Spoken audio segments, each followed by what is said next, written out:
Hello बच्चों, स्वागत है आपका अपने YouTube channel Verma study point पे। तो चलिए शुरू करते हैं ज्योग्राफी का थर्ड चैप्टर, क्लास 12th, मानव विकास। वृद्धि और विकास शब्द आपके लिए नए नहीं हैं।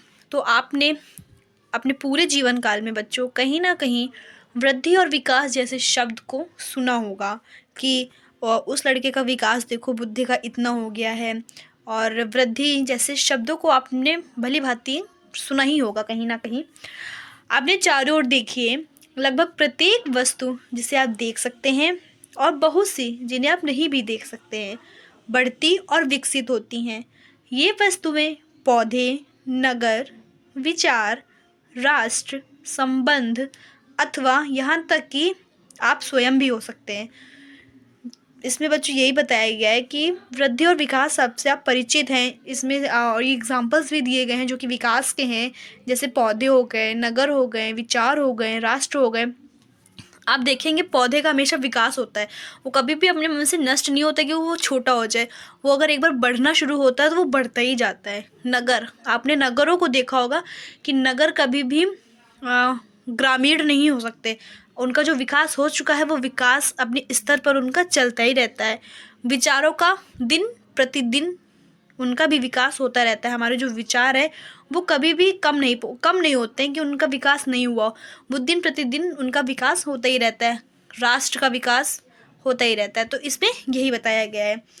मैं आपको एक बात और बता दूं कि जो अनेक दशकों तक विकास के स्तर को केवल आर्थिक वृद्धि के संदर्भ में ही मापा जाता था। इसका मतलब ये बच्चों कि जिस देश की अर्थव्यवस्था जितनी ही बड़ी होती थी उसे उतना ही विकसित माना जाता था, चाहे इस विकास से लोगों के जीवन में कोई परिवर्तन नहीं हुआ हो। इसका मतलब ये बच्चों कि जो जैसे किसी देश की जो अर्थव्यवस्था थी वो बहुत हाई थी, तो उसको समझ लिया जाता था कि ये देश विकास के मामले में काफ़ी आगे चल रहा है। और जिस देश की अर्थव्यवस्था बहुत कम थी उसको ऐसा माना जाता था कि यहाँ पर विकास का स्तर अभी भी निम्न है, या तो विकास यहाँ पर कम हुआ है, तो ऐसे उसको मापा जाता था। और एक इसमें ये भी पॉइंट है कि इससे कोई फ़र्क नहीं पड़ता था कि वहाँ के जो लोग हैं, जिस देश की अर्थव्यवस्था में विकास हुआ है उस देश के जो लोग हैं उनके जीवन में कोई परिवर्तन हुआ नहीं हुआ, इससे लेना देना सरकार को नहीं होता था। बस वहाँ की अर्थव्यवस्था बढ़ रही है मतलब समृद्ध देश है, विकासशील देश है। जहाँ की अर्थव्यवस्था कम है वो समृद्ध देश नहीं है, विकासशील देश नहीं है। इसमें यही आपको मैं बताने की कोशिश कर रही हूँ। देन नेक्स्ट हमारा टॉपिक है वृद्धि और विकास। वृद्धि और विकास दोनों समय के संदर्भ में परिवर्तन को इंगित करते हैं। आप ये रीडिंग कर लीजिएगा, मैं आपको इसमें बताती हूँ कि इसमें पूरे पैराग्राफ में लिखा क्या हुआ है। तो सबसे पहले हम विकास की मीनिंग को जानते हैं। विकास का मतलब होता है क्वालिटी। वृद्धि का मतलब होता है क्वांटिटी। क्वालिटी मीन्स विकास, क्वांटिटी मीन्स वृद्धि। तो विकास का अर्थ होता है किसी भी चीज़ में, किसी भी वस्तु में विकास होना। जैसे ऊपर आपको एग्जाम्पल मैंने दिए थे नगर, और भी बहुत सारे एग्जाम्पल थे, नगर, पौधे, विचार। ये देखिए बच्चों, पौधे, नगर, विचार, राष्ट्र, संबंध, ये आपके एक तरीके के एग्जाम्पल हो गए हैं विकास के।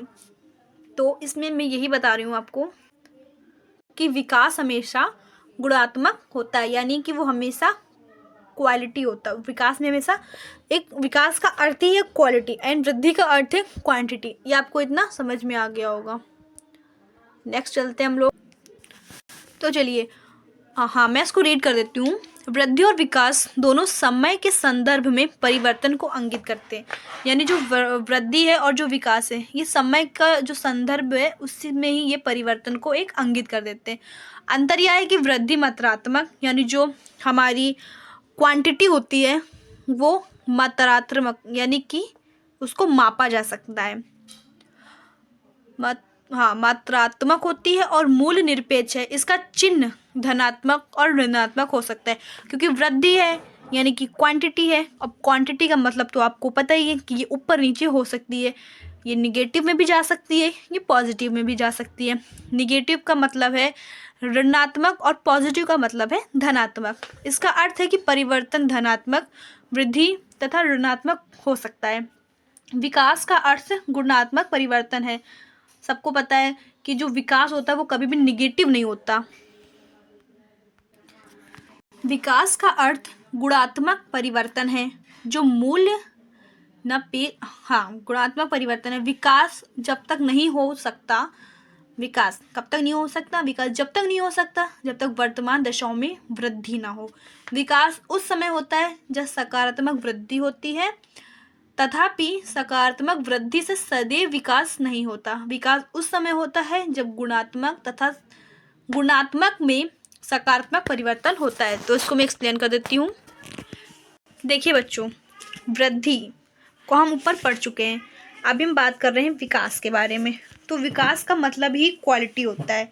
तो आप कभी भी, मैं आपको फॉर एग्जांपल बताती हूँ, आप कभी भी किसी दुकान पे जाते होंगे तो आपको कोई चीज़ पसंद आ जाती होगी। फॉर एग्जांपल आपको कोई टी शर्ट पसंद आ गई, तो आप सबसे पहले अगर आप उसकी तरफ आकर्षित होते हैं तो यही तो देख के आकर्षित होते हैं कि उसकी क्वालिटी क्या है, वो उसकी क्वालिटी अच्छी है नहीं है। इसी बेस पे आप कोई भी वस्तु लेते हैं। तो इसमें यही आपको बोला गया है कि जो विकास होता है वो गुणात्मक होता है। इसमें गुणात्मक परिवर्तन होते हैं, जितना उसमें गुण उसमें उतने परिवर्तन। विकास का अर्थ गुणात्मक परिवर्तन है, जो मूल्य सापेक्ष होता है। इसका अर्थ है विकास जब तक नहीं हो सकता जब तक वर्तमान दशाओं में वृद्धि न हो। यानी कि जो वर्तमान की दशाएं हैं, जो वर्तमान के जो हालात हैं, उसमें वृद्धि ना हो तब तक विकास में भी वृद्धि नहीं हो सकती।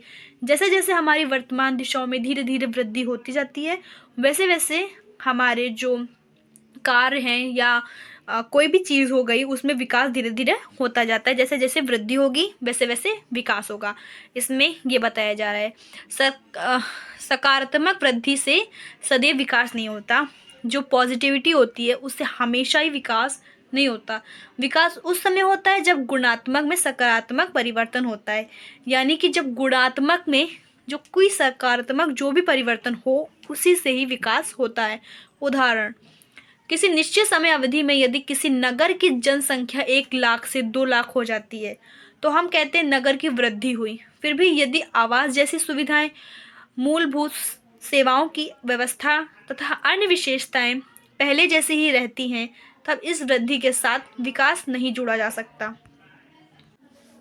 तो बच्चों, इसमें ये बताया गया, आपके इस एग्जाम्पल में ये बोला गया है कि अगर किसी नगर की जो जनसंख्या है वो 1 लाख से 2 लाख हो जाती है, या वहाँ की किसी भी जगह की आप जनसंख्या बढ़ जाती है, तो इसको तो हम वृद्धि बोलेंगे। ठीक है, कि वहाँ की उस जगह की वृद्धि हो गई, पर इसको विकास नहीं बोलेंगे। क्यों विकास नहीं बोलेंगे?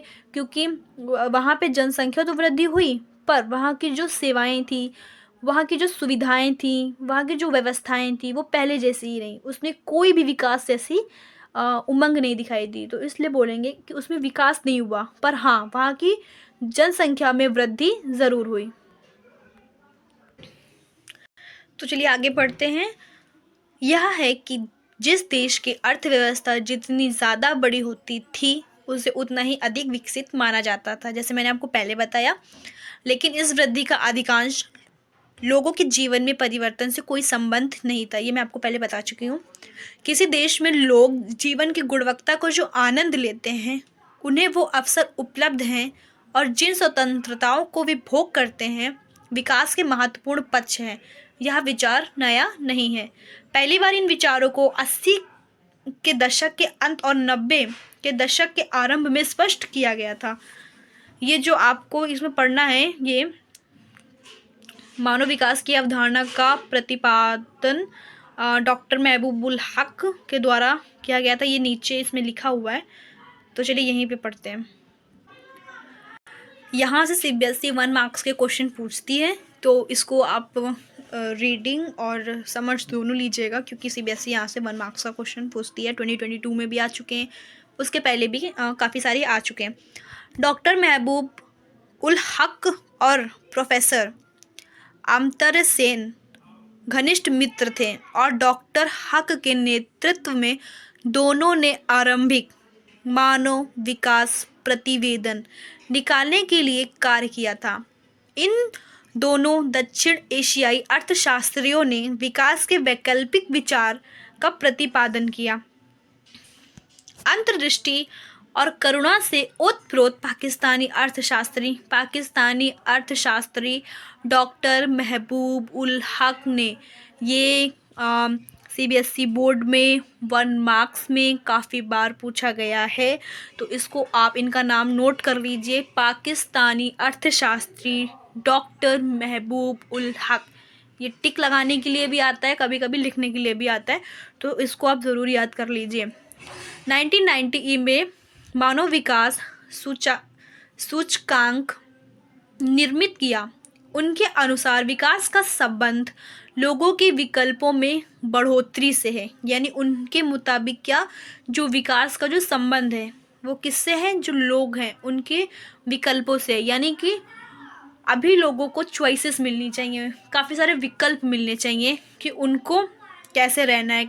मतलब चॉइसेस से आप ये समझ लीजिए कि विकल्पों से है, ताकि वे आत्मसम्मान के साथ दीर्घ और स्वस्थ जीवन जी सकें। दीर्घ मतलब लंबा, स्वस्थ मतलब कि बीमारियों मतलब रोग मुक्त जीवन में जी सकें।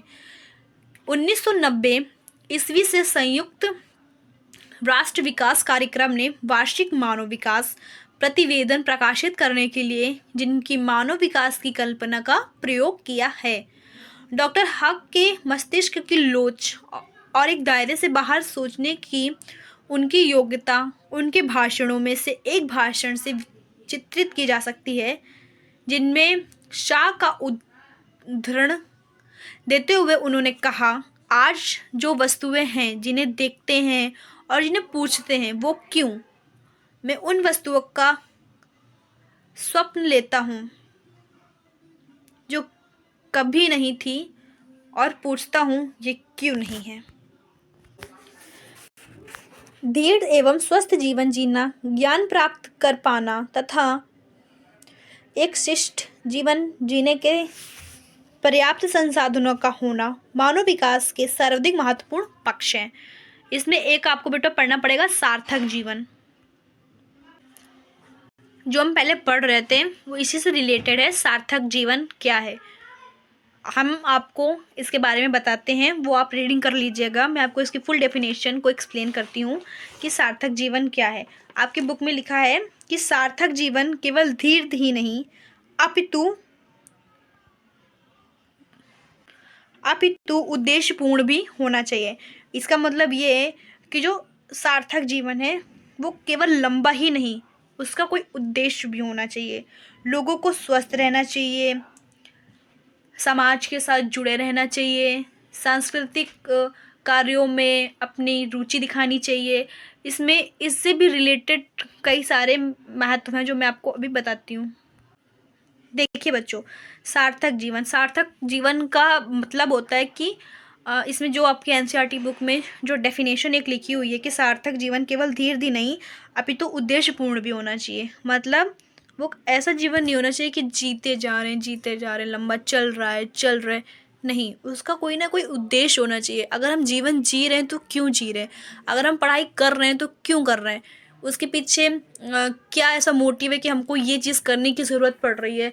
हम पढ़ाई क्यों कर रहे हैं, हम और भी कोई कार्य कर सकते थे, नहीं, पर हम पढ़ाई कर रहे हैं। क्यों कर रहे हैं, क्योंकि उसके पीछे आपका कोई एम होगा, आपको क्या करना है, आपने क्या सोच रखा है, आपने कुछ ना कुछ अपने जीवन में ऐसा सोच रखा होगा जिसके लिए आप आज ही से उसकी तैयारी शुरू कर रहे हैं या तैयारी आप अभी भी कर रहे हैं, जिससे चलते आप 1 बाय 1 क्लासेस में पढ़ रहे हैं, उसके बाद आप निकलेंगे फिर कुछ करेंगे। तो इसमें यही बोला जा रहा है कि जो सार्थक जीवन है वो उद्देश्यपूर्ण होना चाहिए। अगर हम उसको जी रहे हैं तो उसका कोई उद्देश्य होना चाहिए कि हमको बड़े होके ये बनना है, उसके लिए हमें आज क्या करना है। यही इसमें समझाया गया कि सार्थक जीवन लंबा ही नहीं होना चाहिए, उसका कोई उद्देश्य भी होना चाहिए कि हम उसको जी क्यों रहे हैं, उसका उद्देश्य क्या है, कि हमको क्या करना है आगे, हमको अपने लक्ष्य को कैसे प्राप्त करना है, उसके उद्देश्य क्या है। बस इसका जो मीनिंग था यही है। तो ये बुक में भी लिखा होगा, आई थिंक आप इसको एनसीईआरटी बुक में पढ़ लीजिएगा एक बार। नेक्स्ट टॉपिक है बच्चों आपका मानव विकास के 4 स्तंभ। तो मैं आपको एक्सप्लेन कर देती हूँ इसमें। मानव विकास के जो 4 स्तंभ है उसमें पहला होगा आपका समता, देन सेकंड सतत पोषणीयता, उत्पादकता थर्ड है, एंड फोर्थ है सशक्तिकरण।